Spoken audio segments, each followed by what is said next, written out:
Hello दोस्तों। पौड़ी गढ़वाल की ऊंची पहाड़ियों और घने देवदार के जंगलों से घिरे छोटे से गांव नीलकंठ धारा में हरीशचंद्र और सुमन देवी का परिवार रहता था। उनके दो बच्चे थे, बड़ी बेटी कविता और छोटा बेटा रोहन। पहाड़ की ताजा हवा और सादगी भरे जीवन में पले बड़े इन दोनों भाई बहन का प्यार गांव के लोगों के लिए मिसाल था। कविता रोहन से 5 साल बड़ी थी। मां के निधन के बाद जब कविता महज 12 साल की थी, तभी से उसने छोटे रोहन की देखभाल की जिम्मेदारी संभाल ली थी। रोहन को खाना खिलाना, उसके स्कूल का होमवर्क करवाना, बुखार में रात भर उसके सिर पर पानी की पट्टी रखना। कविता ने माँ की कमी कभी महसूस नहीं होने दी। रोहन भी अपनी दीदी को दुनिया की सबसे कीमती चीज मानता था। जब कभी स्कूल में कोई उसकी दीदी के बारे में गलत बोलता, शांत स्वभाव का रोहन भी आग बबूला हो जाता। दोनों एक दूसरे के सबसे अच्छे दोस्त, सबसे बड़े हिमायती थे। समय बीतता गया। कविता ने ग्रेजुएशन करके गांव के प्राइमरी स्कूल में शिक्षिका की नौकरी शुरू कर दी। रोहन गणित में अव्वल था। 2005 में उसने IIT की प्रवेश परीक्षा पास कर ली और दिल्ली चला गया। यह पहली बार था जब दोनों इतने लंबे समय के लिए अलग हुए। फोन और कभी कभार छुट्टियों में मिलना ही सहारा था। 2008 में कविता की उम्र 25 साल की हो गई थी। हरीशचंद्र और सुमन देवी उसकी शादी की चिंता करने लगे। एक दिन जब रोहन छुट्टियों में घर आया तो उसे पता चला कि कविता के लिए रिश्ते आ रहे हैं। उसका दिल सिकुड़ गया। उस रात वह कविता के कमरे में सो गया। दीदी, अब तुम भी चली जाओगी? उसकी आवाज कांप रही थी, आंखें नम थी। कविता ने उसे समझाया, रोहन, यही तो जीवन का सच है। बेटियां अपना घर छोड़कर जाती हैं, पर मेरा दिल हमेशा तुम्हारे साथ रहेगा।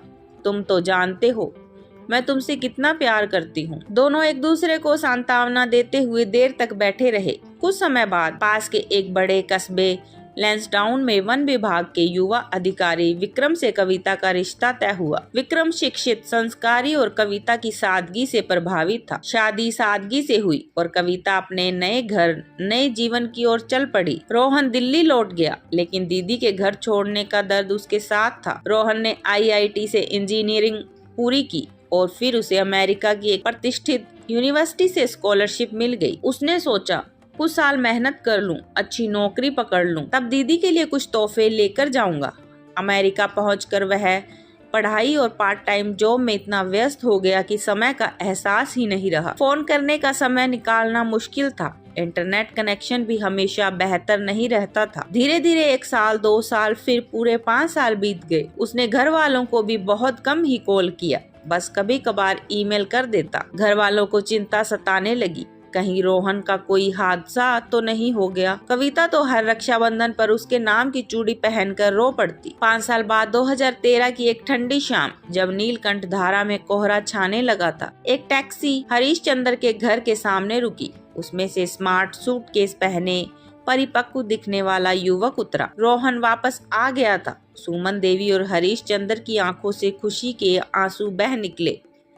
गले मिलते हुए हरीशचंद्र बोले, बेटा, इतने साल, एक खत तक नहीं, हम तो समझे। रोहन ने क्षमा मांगी, पापा माफ करना, पढ़ाई, काम, फिर ग्रीन कार्ड की प्रक्रिया, सब इतना टफ था, वक्त ही नहीं मिला ठीक से। पर देखो, अब मैं वापस आ गया हूँ, अच्छी नौकरी के साथ, अब यहीं रहूंगा। पूरा गांव उसके वापस आने पर खुशी से झूम उठा।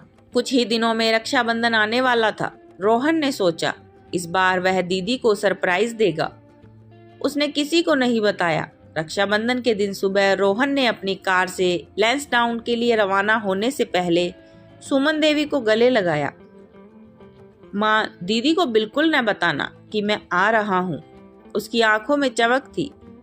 कार में उसने दीदी के लिए सुंदर साड़ी, गहने, विदेश से लाया हुआ एक डिजाइनर बैग और उसकी पसंद की मिठाइयाँ रखी थी। विक्रम का घर लैंसडाउन के शांत इलाके में था। रोहन ने दरवाजा खटखटाया। दरवाजा खोलने आई कविता की आंखें फटी की फटी रह गई। रोहन, ओ मेरे भैया। वह फूट फूट कर रोने लगी। रोहन भी भावुक हो गया। दोनों एक दूसरे से लिपट गए। यह नजारा घर के बरामदे में खड़ी शांति देवी, कविता की सास ने देखा। उसके मन में एक ख्याल कौंधा, इतना जोश भाई बहन का इतना गहरा प्यार आजकल के जमाने में, लेकिन उसने कुछ नहीं कहा। कविता ने रोहन को अंदर बिठाया, उसके लिए गर्मा गर्म कहवा बनवाया, फिर पूरे विधि विधान से राखी बांधी। रोहन ने गिफ्ट्स दिए। विक्रम भी ऑफिस से लौट आया और अपने साले को गले से लगाया। दोपहर भर तक घर में खुशियों का माहौल रहा। शाम को जब रोहन जाने को तैयार हुआ तो कविता ने उसका हाथ पकड़ लिया। नहीं भैया, इतने सालों बाद आए हो, आज रुक कर जाओ, हम दोनों को तो बहुत कुछ कहना है। कितनी याद आती थी तुम्हारी। रोहन मुस्कुराया। ठीक है दीदी, तुम्हारी मर्जी। रात के खाने के बाद कविता और रोहन ड्राइंग रूम में बैठ गए। बचपन के किस्से, अमेरिका के अनुभव, गांव की बातें। बातों का सिलसिला थमने का नाम नहीं ले रहा था। विक्रम और शांति देवी अपने अपने कमरे में सो गए। रात के 11 बज गए। रोहन को नींद के झटके आने लगे। दीदी, थोड़ा सो लेते हैं, सुबह फिर बात करेंगे। कविता ने सोफे पर बिछे कंबल उठाया। हाँ भैया, तुम इस सोफे पर सो जाओ, मैं वहाँ दीवान पर। दोनों अलग अलग बिस्तरों पर लेट गए, लेकिन बातें चलती रही। थकान और भावुकता के चलते दोनों की आंखें लग गई। कमरे का दरवाजा खुला हुआ था। रात के करीब 2 बजे। शांति देवी की नींद खुल गई। उसे प्यास लगी थी। वह पानी पीने किचन की ओर जा रही थी कि ड्राइंग रूम की ओर उसकी नजर पड़ी। अंधेरे में उसे एक कमरे में 2 आकृतियां अलग अलग बिस्तरों पर सोती दिखाई दी। दोपहर का दृश्य जब दोनों गले मिले थे, उसकी आंखों के सामने तैर गया। उसके दिमाग में संदेह के बादल घुमड़ने लगे। जवान भाई बहन एक ही कमरे में सो रहे हैं। दरवाजा खुला है, पर आजकल के नौजवान कहीं कुछ गलत तो नहीं। वह बिना कुछ किए वापस अपने कमरे में चली गई, लेकिन उस रात उसकी नींद उड़ चुकी थी। अगली सुबह रोहन जल्दी उठा। उसने कविता को सोता हुआ छोड़ा और बाथरूम की तरफ चला गया। शांति देवी मौके की तलाश में थी। उन्होंने पड़ोस की महिलाओं से बातचीत शुरू कर दी। धीरे धीरे यह कहानी फैलाते हुए उसने बहू और उसका भाई रात भर एक कमरे में सोए रहे, और यह कितनी अनैतिक बात है। गप्पे आग की तरह फैली। सुना है कविता और उसका भाई, अरे शहर से आए हैं ना, वहाँ तो सब चलता है। पर भाई बहन का रिश्ता भी कोई रिश्ता होता है। जब तक रोहन और कविता नाश्ता कर रहे थे, पूरा मोहल्ला इसी बात पर चर्चा कर रहा था। कविता ने रोहन को स्टेशन छोड़ने के लिए तैयार होते देखा तो उसकी आंखें भर आई। भैया, फिर कब आओगे? उसने पूछा। रोहन मुस्कुराने की कोशिश कर रहा था। जल्दी दीदी, प्रॉमिस। तभी गांव के सरपंच जी का बेटा राजू वहां आ धमका। उसके चेहरे पर अजीब सी मुस्कान थी। कविता दीदी, रोहन भैया, सरपंच जी ने पंचायत बुलाई है आप दोनों को। विक्रम सर को और शांति देवी को तुरंत आना है। उसकी आवाज में व्यंग्य था। विक्रम और शांति देवी भी बाहर आ गए। विक्रम ने पूछा, पंचायत किस बात की? राजू ने रोहन और कविता की ओर देखा। जानकर आप भी हैरान रह जाएंगे सर, चलिए आपको पता चल जाएगा। पंचायत भवन में गांव के बुजुर्ग, कुछ युवा और सरपंच मौजूद थे। माहौल गंभीर और तनावपूर्ण था। सरपंच ने कड़क आवाज में शुरुआत की। कविता, रोहन, गांव में तुम दोनों के बारे में बहुत बुरी बातें चल रही हैं। कहा जा रहा है कि कल रात तुम दोनों एक ही कमरे में सोए थे। क्या यह सच है? रोहन के पैरों तले जमीन खिसक गई। उसका चेहरा लाल हो गया, गुस्से और शर्म से। कविता स्तब्ध रह गई। विक्रम ने आश्चर्य से पूछा, यह क्या बकवास है? वो भाई बहन है। एक पंच बोला, भाई बहन होने का मतलब ये नहीं कि सारे बंधन तोड़ दो। जवान लड़के लड़की एक कमरे में सोना, ये हमारे गांव की संस्कृति के खिलाफ है। दूसरा चिल्लाया, इससे गांव की बदनामी हो रही है, इन्हें सजा मिलनी चाहिए, गांव से बाहर निकालो इन्हें। यह सुनकर रोहन का दिल टूट गया। उसने कविता की ओर देखा, जिसकी आंखों से आंसू बह रहे थे। तभी कविता के सामने सारी हिचकिचाहट गायब हो गई।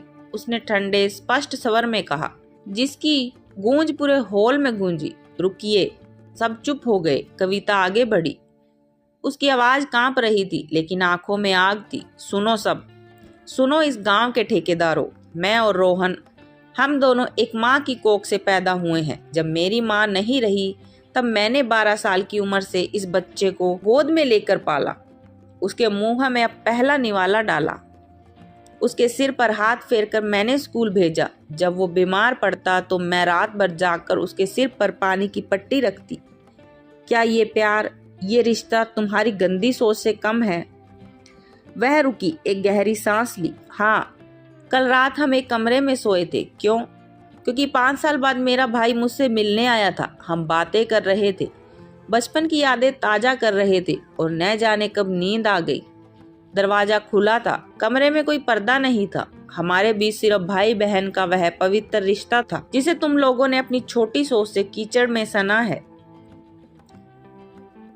उसकी बात सुनकर पंचायत में सन्नाटा पसर गया। कई लोग सिर झुकाए बैठे थे। सरपंच का चेहरा शर्म से लाल हो गया। वह उठा, बेटी कविता, हमें माफ कर दो, हम गलतफहमी के शिकार हो गए। ये बात हम तक शांति देवी के मुंह से पहुंची थी। विक्रम ने आश्चर्य से अपनी माँ की ओर देखा और शांति देवी सिर झुकाए खड़ी थी। रोहन ने कविता का हाथ थामा। उसकी आंखों में आंसू थे, लेकिन आवाज दृढ़ थी। दीदी, मुझे माफ करना। मैं इस गांव में कभी नहीं आऊंगा जहां भाई बहन के प्यार को भी संदेह की नजर से देखा जाता है। वहां आने से क्या फायदा? उसने पंचायत के लोगों की ओर देखा। आप लोगों को शर्म आनी चाहिए। इतना कहकर वह बिना पीछे मुड़े देखे तेज कदमों से पंचायत भवन से बाहर निकल गया। कविता सिसकियां भरती रह गई। विक्रम उसे सहारा देकर घर ले आया। घर पहुंचकर कविता का दुख फूट पड़ा। वो 5 साल बाद आया था विक्रम, 5 साल, और अब वो कभी नहीं आएगा, सिर्फ इसलिए क्योंकि हम भाई बहन हैं और हमने एक खुले कमरे में सोकर उनकी मर्यादा भंग कर दी। उसने अपनी सास की ओर रोष भरी नजरों से देखा। और आपने भी यह आग लगाई। क्या मेरे और मेरे भाई के प्यार में आपको सिर्फ गंदगी ही दिखाई देती है? शांति देवी स्तब्ध थी। कविता के आंसू और विक्रम के निराश भाव ने उन्हें झकझोर दिया। उन्हें एहसास हुआ कि कितनी बड़ी भूल हुई है। विक्रम गंभीरता से बोला, माँ, यह बहुत बड़ी गलती है। सिर्फ माफी काफी नहीं होगी, हमें सीधे नीलकंठ धारा जाना होगा। रोहन को मनाना होगा। कविता का दिल टूटा है। अगले दिन विक्रम, कविता और लज्जित मुंह लिए शांति देवी नीलकंठ धारा के लिए रवाना हुए। रास्ते भर शांति देवी चुपचाप बैठी रही, अपनी भूल पर सोचती रही। हरिश्चंद्र के घर पहुंचने पर सुमन देवी ने आश्चर्य से पूछा, अरे बेटा, कविता, विक्रम, ये कैसे? और शांति देवी, आइए आइए। रोहन भी बाहर आया, लेकिन उसके चेहरे पर उदासी थी। शांति देवी आगे बढ़ी, उनकी आंखें नम थी। उन्होंने रोहन के सामने हाथ जोड़ लिए। बेटा रोहन, मुझे माफ कर दो, मैं बहुत बड़ी गुनहगार हूँ। मेरी संकीर्ण सोच ने तुम दोनों भाई बहन के पवित्र रिश्ते को गंदा कर दिया। मुझे शर्म आ रही है, कृपया मुझे क्षमा कर दो। उनका गला रुंध गया। हरिश्चंद्र ने पूरी बात जानी तो दुखी हुए। भाई बहन का वो रिश्ता कुछ और होता है, खासकर जब एक ने दूसरे को माँ की कमी महसूस न होने दी हो। तुम्हें विश्वास नहीं करना चाहिए था। रोहन ने शांति देवी को देखा। उनके चेहरे पर पछतावा साफ झलक रहा था। उसने कहा, कोई गलती नहीं मौसी, गलती हो गई। कविता फिर से रो पड़ी। उसने रोहन का हाथ पकड़ा। नहीं भैया, तुम्हें वादा करना होगा, तुम मेरे घर आया करोगे। तुम्हारे बिना मेरा घर अधूरा है, तुम मेरी जान हो। उसकी आवाज में बचपन वाली जिद थी।